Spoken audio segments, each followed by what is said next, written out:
Hello everyone, welcome to H G K guides.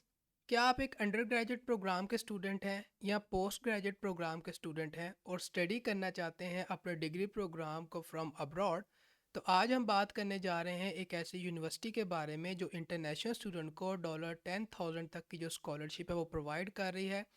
तो जो under graduate programme के student हैं वो भी इस स्कॉलरशिप प्रोग्राम के लिए अप्लाई कर सकते हैं, और जो पोस्ट ग्रेजुएट प्रोग्राम के स्टूडेंट हैं वो भी इस स्कॉलरशिप प्रोग्राम के लिए अप्लाई कर सकते हैं। तो जिस यूनिवर्सिटी के बारे में आज हम बात कर रहे हैं वो लोकेटेड है न्यूजीलैंड के अंदर। तो आज हम डिस्कस करने जा रहे हैं यूनिवर्सिटी ऑफ ऑकलैंड को, जो कि यूनिवर्सिटी है लोकेटेड है न्यूजीलैंड के अंदर और इंटरनेशनल स्टूडेंट को स्कॉलरशिप की जो है अपॉर्चुनिटी प्रोवाइड कर रही है। तो हम डिटेल में इस यूनिवर्सिटी को डिस्कस करने जा रहे हैं। तो सबसे पहले क्या करते हैं कि सर्च करते हैं। आपने क्या करना है कि सर्च करना है यूनिवर्सिटी ऑफ ऑकलैंड। तो ये वो यूनिवर्सिटी है जो कि लोकेटेड है न्यूजीलैंड के अंदर। तो आपने क्या करना है कि सिंपली जो है इस एड्रेस को फॉलो करना है। इस एड्रेस को फॉलो करने के बाद यहाँ पर इस यूनिवर्सिटी की आपको जो कंप्लीट इन्फॉर्मेशन है वो मिल जाएगी। अगर सबसे पहले बात करें कि आपने अपना जो प्रोग्राम है उसे किस तरह से फाइंड आउट करना है या कौन से स्टडी ऑप्शन अवेलेबल हैं, तो these are the study options जो कि आपके लिए अवेलेबल हैं, जिनको आप परस्यू कर सकते हैं अगर आप इस यूनिवर्सिटी के अंदर अप्लाई करना चाहते हैं और इन प्रोग्राम की एंट्री रिक्वायरमेंट्स के आप मीट करते हैं और इन प्रोग्राम्स के लिए आप एलिजिबल हैं। अगर आप बिजनेस एंड कमर्स को स्टडी करना चाहते हैं तो आप अप्लाई कर सकते हैं। एजुकेशन को स्टडी करना चाहते हैं, इंजीनियरिंग को स्टडी करना चाहते हैं, फाइन आर्ट्स को, आर्किटेक्चर को, लॉ को, लैंग्वेज को, हिस्ट्री को, वो स्टूडेंट जो हेल्थ से रिलेटेड कोई डिग्री प्रोग्राम सर्च कर रहे हैं, मेडिसिन से रिलेटेड या बायोमेडिकल साइंसेज से रिलेटेड, वो स्टूडेंट भी इन प्रोग्राम को परस्यू कर सकते हैं अगर वो इन प्रोग्राम के एंट्री रिक्वायरमेंट्स को मीट करते हैं, इन प्रोग्राम के लिए एलिजिबल हैं। इसी के साथ साथ आप जो है साइंस एंड मैथमेटिक्स को स्टडी कर सकते हैं, टेक्नोलॉजी एंड इनोवेशन को स्टडी कर सकते हैं, यानी different number of study options आपके पास अवेलेबल हैं जिनको आप परस्यू कर सकते हैं अगर आप इस यूनिवर्सिटी के अंदर अप्लाई करते हैं और इन स्टडी ऑप्शन को जो आपने चूज़ किया है इसकी एंट्री रिक्वायरमेंट्स को आप मीट करते हैं।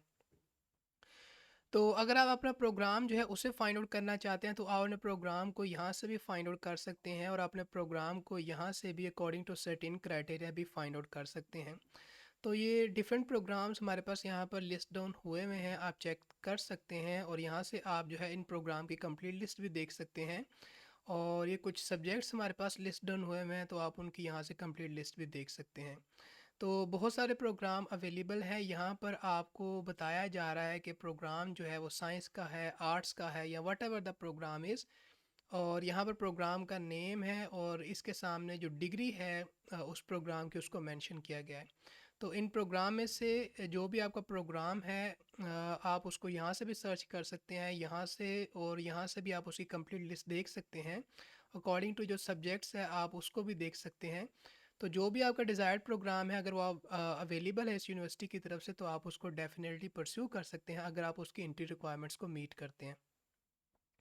अब बात करते हैं कि अगर आपने एज एन इंटरनेशनल स्टूडेंट एक अंडर ग्रेजुएट प्रोग्राम के लिए अप्लाई करना है तो उसकी एंट्री रिक्वायरमेंट्स क्या हैं। तो जो एंट्री रिक्वायरमेंट्स हैं, अगर आप अप्लाई करना चाहते हैं as an international student in university of Auckland, वो वेरी करती हैं आप किस कंट्री से जो है अप्लाई करना चाहते हैं या किस प्रोग्राम के लिए जो है अप्लाई करना चाहते हैं। तो मेक श्योर करना है कि आपने जो है इन दोनों में से जो अंडर ग्रेजुएट की एंट्री रिक्वायरमेंट्स हैं एप्लीकेंट्स के लिए फ्रॉम डिफरेंट कंट्रीज़ वो मेंशन हैं, जो कि ओवरसीज़ एप्लीकेंट हैं उनके लिए, यानी जो इंटरनेशनल एप्लीकेंट्स हैं उनके लिए। तो आप यहाँ से उन रिक्वायरमेंट्स को जो है वो चेकआउट कर सकते हैं। लेकिन इसी के साथ साथ मैं अभी हम डिस्कस करेंगे, मैं अभी आपको बताऊंगा कि किस तरह से आप जो है प्रोग्राम स्पेसिफिक रिक्वायरमेंट के मुताबिक भी देख सकते हैं कि अगर आप उस प्रोग्राम के अंदर अप्लाई करना चाहते हैं तो उस प्रोग्राम के अंदर आप जिस कंट्री से अप्लाई करना चाहते हैं उसके मुताबिक आपने रिक्वायरमेंट किस तरह से चेकआउट करनी है, हम इसके बारे में भी बात करेंगे। अब बात करते हैं उन स्टूडेंट की जो किसी मास्टर्स डिग्री प्रोग्राम में अप्लाई करना चाहते हैं। तो जो मास्टर्स डिग्री प्रोग्राम है वो 1 ईयर का भी ऑफ़र किया जा रहा है, वो 18 मंथ्स का भी ऑफ़र किया जा रहा है, वो 2 ईयर का मास्टर प्रोग्राम भी ऑफ़र किया जा रहा है और फुल टाइम स्टडी। तो जो मास्टर्स डिग्री हैं वो दो किस्म की हैं। एक वो है जिसके अंदर रिसर्च वर्क इन्वॉल्व है और जिसके अंदर एटलीस्ट जो है वो 90 पॉइंट्स होते हैं, और एक जो है टॉट मास्टर्स है, जिसके अंदर जो टॉट कोर्सेज हैं वो आपको पढ़ाए जाते हैं। और इसके अंदर जो है रिसर्च प्रोजेक्ट या डाइजर्टेशन भी हो सकती है, लेकिन ऑफ लेस देन 90 पॉइंट्स। लेकिन जो रिसर्च मास्टर्स है उसके अंदर जो है जो रिसर्च पोर्टफोलियो है ऑफ एटलीस्ट 90 पॉइंट्स जो है वो होती है इस रिसर्च मास्टर्स प्रोग्राम के अंदर। तो अगर आप अप्लाई करना चाहते हैं मास्टर्स प्रोग्राम के लिए ऑफ 1 ईयर, तो अगर आप इस 1 ईयर मास्टर प्रोग्राम के लिए अप्लाई करना चाहते हैं तो आपके पास जो बैचलर्स ऑनर डिग्री का या पोस्ट ग्रेजुएट डिप्लोमा है फ्रॉम न्यूजीलैंड, अगर आप न्यूजीलैंड से हैं, या एक्सेप्टेबल जो उसका इक्वलेंट पोस्ट ग्रेजुएट क्वालिफिकेशन है from our recognised universities overseas, अगर आप इंटरनेशनल एप्लीकेंट हैं तो आपको उसे सबमिट करना होगा। इसी तरह अगर बात की जाए, अगर आप अप्लाई करना चाहते हैं 18 मंथ्स के जो मास्टर्स प्रोग्राम है उसके लिए, तो उसके लिए आपके पास आपने कंप्लीट की हो अपनी जो बैचलर डिग्री है उसको या अपनी जो पोस्ट ग्रेजुएट सर्टिफिकेट है उसको। और यहाँ तो न्यूजीलैंड से, अगर न्यूजीलैंड से नहीं किया तो जो उसकी इक्वलेंट क्वालिफिकेशन है from a recognised university from different country जहाँ से आप बिलोंग करते हैं, तो इसका आपके पास होना ज़रूरी है। लेकिन इसी के साथ साथ आपके पास जो है प्रीवियस वर्क एक्सपीरियंस भी होना चाहिए, जिसको कंसीडर किया जा सकता है। और अगर आप 2 इयर्स के जो मास्टर्स डिग्री प्रोग्राम है उसके लिए अप्लाई करना चाहते हैं, तो अगेन आपके पास जो बैचलर डिग्री है उसका होना ज़रूरी है, और आपके पास जो प्रीवियस वर्क है उसका एक्सपीरियंस भी होना ज़रूरी है, जिसको कंसीडर किया जा सकता है आपकी सिलेक्शन के लिए। जैसा कि मैंने पहले बताया, कुछ प्रोग्राम की कुछ स्पेसिफिक रिक्वायरमेंट भी हो सकती हैं। तो आपने क्या करना है कि समटाइम क्या होता है, कुछ सप्लीमेंट्री रिक्वायरमेंट्स भी होती हैं। तो कुछ प्रोग्राम है जिस तरह की आर्किटेक्चर, फाइन आर्ट्स, तो ये प्रोग्राम यहाँ पर मेंशन है। इन प्रोग्राम की कुछ सप्लीमेंट्री रिक्वायरमेंट्स भी हो सकती हैं या एडिशनल रिक्वायरमेंट्स भी हो सकती हैं। तो मेक श्योर करना है कि इनकी जो इंट्री रिक्वायरमेंट्स हैं आपने उनको ज़रूर चेकआउट करना है अगर आप इन प्रोग्राम के लिए अप्लाई करना चाहते हैं। तो ये है कि आप अगर मास्टर्स प्रोग्राम के लिए अप्लाई करना चाहते हैं तो आपके पास कौन सी क्वालिफ़िकेशन होनी चाहिए, और इन केस अगर आप एक अंडर ग्रेजुएट प्रोग्राम के लिए अप्लाई करना चाहते हैं तो आपने अपने कंट्री के मुताबिक जो है उस क्वालिफ़िकेशन को चेकआउट करना है कि कौन सी जो है क्वालिफ़िकेशन एक्सेप्टेबल है। लेकिन जैसा कि मैंने अभी आपको पहले बताया था कि अगर आप अप्लाई करना चाहते हैं इस यूनिवर्सिटी के अंदर, तो आपको सब्जेक्ट से रिलेटेड भी आप रिक्वायरमेंट को चेकआउट कर सकते हैं, जिसके बारे में अभी हम लेटर ऑन बात करेंगे। लेकिन उससे पहले हम बात करते हैं कि अगर आपने अप्लाई करना है अंडर ग्रेजुएट प्रोग्राम के लिए, तो आपके पास अंडर ग्रेजुएट प्रोग्राम के अंदर अप्लाई करने के लिए इंग्लिश लैंग्वेज की जो रिक्वायरमेंट है उसको आपको मीट करना पड़ेगा। अगर आप एक इंटरनेशनल एप्लीकेंट है और इंग्लिश आपकी फ़र्स्ट लैंग्वेज नहीं है, तो आपको प्रूफ देना पड़ेगा इंग्लिश लैंग्वेज की प्रोफिशेंसी का। और अगर आप एक डोमेस्टिक एप्लीकेंट हैं तो ऑब्वियस सी बात है, आप जनरली जो है इंग्लिश लैंग्वेज की जो रिक्वायरमेंट है उसको मीट कर लेंगे। बट अगर आप एक इंटरनेशनल स्टूडेंट हैं तो आपको प्रूफ देना होता है इंग्लिश लैंग्वेज प्रोफिशेंसी का। एंड अपार्ट फ्रॉम दैट, वो एप्लीकेंट जो सिटीज़न है ऑफ इंग्लिश स्पीकिंग कंट्रीज़, जहाँ पर जो फर्स्ट लैंग्वेज है वो इंग्लिश है उनकी, जस्ट लाइक दीज कंट्रीज़, तो इन कंट्रीज़ को जो है एप्लीकेंट्स को जो है वो एग्जाम कर दिया जाता है इंग्लिश लैंग्वेज की प्रोफिशेंसी रिक्वायरमेंट से। But in case if the university ask, then they have to submit the proof of their English language proficiency as well. और इन केस अगर आपके पास इंग्लिश लैंग्वेज का टेस्ट स्कोर नहीं है तो आपको कंडीशनल ऑफ़र भी दी जा सकती है कि अगर आप अपना इंग्लिश लैंग्वेज की रिक्वायरमेंट को मीट करेंगे तो देन जो है आपकी प्लेसमेंट हो जाएगी फॉर द एडमिशन। जब तक आपके पास इंग्लिश लैंग्वेज की जो रिक्वायरमेंट आप उसे मीट नहीं कर रहे, तो कंडीशनल ऑफ़र भी एप्लीकेंट्स को दी जाती है। कौन से एक्सेप्टेबल स्कोर जो है रिक्वायर्ड हैं, आप उनको यहाँ से चेकआउट कर सकते हैं। कितना मिनिमम स्कोर होना चाहिए, सारी डिटेल यहाँ पर मेंशन है, आप इस कंप्लीट डिटेल को चेकआउट कर सकते हैं। अब बात करते हैं कि वो स्टूडेंट जो पोस्ट ग्रेजुएट इंग्लिश लैंग्वेज की रिक्वायरमेंट को मीट करना चाहते हैं तो उन्होंने क्या करना है। तो अगेन, अगर आप एक इंटरनेशनल एप्लीकेंट हैं तो और आपकी जो फर्स्ट लैंग्वेज है वो इंग्लिश नहीं है, लेकिन आप अप्लाई करना चाहते हैं किसी पोस्ट ग्रेजुएट प्रोग्राम के अंदर एट यूनिवर्सिटी ऑफ ऑकलैंड, तो आपको जो है प्रूफ प्रोवाइड करना पड़ेगा अपनी इंग्लिश की जो लैंग्वेज है प्रोफिशेंसी उसका। तो डोमेस्टिक एप्लीकेंट जो हैं they will generally meet the English language requirement, लेकिन जो इंटरनेशनल एप्लीकेंट्स हैं उनको ये प्रूफ सबमिट करना पड़ेगा। And citizen of these English speaking countries may be exempted from the English language proficiency requirement. और इन केस, जैसा कि मैंने पहले भी बात की, कि अगर अभी आपने मीट नहीं किया या मीट कर लेंगे इंग्लिश लैंग्वेज रिक्वायरमेंट को, तो आपको कंडीशनल ऑफ़र भी जो दी जाती है यूनिवर्सिटी की तरफ से आपके एडमिशन के लिए।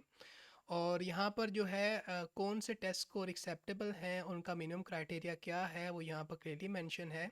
तो इंग्लिश लैंग्वेज की रिक्वायरमेंट्स को आपको मीट करना पड़ेगा। अगर आपकी इंग्लिश जो है फर्स्ट लैंग्वेज नहीं है, या अगर आप इन एप्लीकेंट से, इन कंट्रीज से जो है एप्लीकेंट नहीं है, यानी इन कंट्रीज़ के अगर आप एप्लीकेंट नहीं हैं, तो भी आपको जो है इंग्लिश लैंग्वेज प्रोफिशेंसी का टेस्ट स्कोर सबमिट करना पड़ेगा।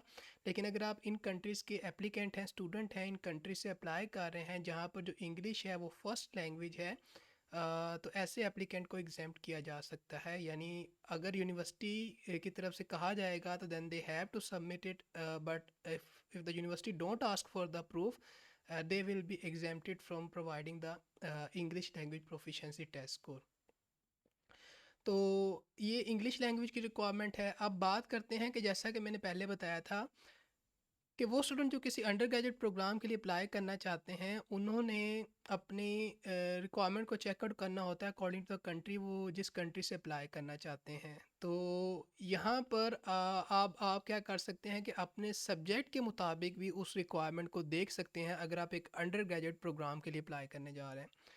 फॉर एग्जांपल, ये एक सब्जेक्ट है जिसको मैंने चूज़ किया है, that is bachelor of advance science. और आपने क्या करना है कि आपने सिंपली यहाँ पर जो एंट्री रिक्वायरमेंट है उस पर क्लिक करना है।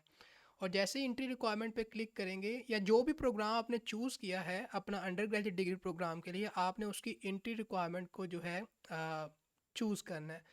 और यहाँ पर आप चूज़ करें क्या आप जो है, आपकी जो क्वालिफ़िकेशन है वो न्यूजीलैंड से है या आउटसाइड न्यूजीलैंड से है। क्योंकि हम एक इंटरनेशनल स्टूडेंट हैं तो हम आउटसाइड न्यूजीलैंड से सिलेक्ट करेंगे। जैसे ही आप इसको सिलेक्ट करेंगे तो यहाँ पर जो है बता दिया जाएगा कि अपने कंट्री को चूज़ करें। जैसे ही आप अपने कंट्री को चूज़ करेंगे इस गिवन लिस्ट में से, तो अकॉर्डिंग टू योर कंट्री आपको यहाँ पर बता दिया जाएगा कि आपके सेकेंडरी स्कूल की क्या क्वालिफ़िकेशन होनी चाहिए। और इसी के साथ साथ कंप्लीट डिटेल आपको मिल जाएगी रिगार्डिंग योर टर्शरी क्वालिफ़िकेशन। तो आप जो है उसको यहाँ से इजीली चेकआउट कर सकते हैं। तो आई होप सो कि आपको इस चीज़ में प्रॉब्लम नहीं होगी। सिंपली आप अपने कंट्री को यहाँ से चूज़ करेंगे और उसके मुताबिक आपको जो भी प्रोग्राम आपने अंडर ग्रेजुएट डिग्री के लिए अपना चूज़ किया था उसकी रिक्वायरमेंट्स आपको मिल जाएंगी कि क्या क्वालिफ़िकेशन आपके पास होनी चाहिए ताकि आप एडमिशन के लिए अप्लाई कर सकें। और वो स्टूडेंट जो किसी पोस्ट ग्रेजुएट प्रोग्राम के लिए अप्लाई करना चाहते हैं, वो भी जो है अपनी एंट्री रिक्वायरमेंट्स को जो है चेकआउट कर सकते हैं। और मेक श्योर करना है कि आप अपनी एंट्री रिक्वायरमेंट्स को ज़रूर मीट कर रहे हो ताकि आप एडमिशन के लिए एलिजिबल हो सकें। अब बात करते हैं स्कॉलरशिप की। तो यूनिवर्सिटी ऑफ ऑकलैंड की तरफ से इंटरनेशनल स्टूडेंट को एक्सीलेंस स्कॉलरशिप जो है प्रोवाइड की जा रही है। तो जो न्यू इंटरनेशनल स्टूडेंट हैं जो किसी अंडर ग्रेजुएट या पोस्ट ग्रेजुएट प्रोग्राम को स्टडी करना चाहते हैं, तो उनको $10,000 तक की जो स्कॉलरशिप है वो प्रोवाइड की जा रही है टुवर्ड देयर ट्यूशन फ़ीस।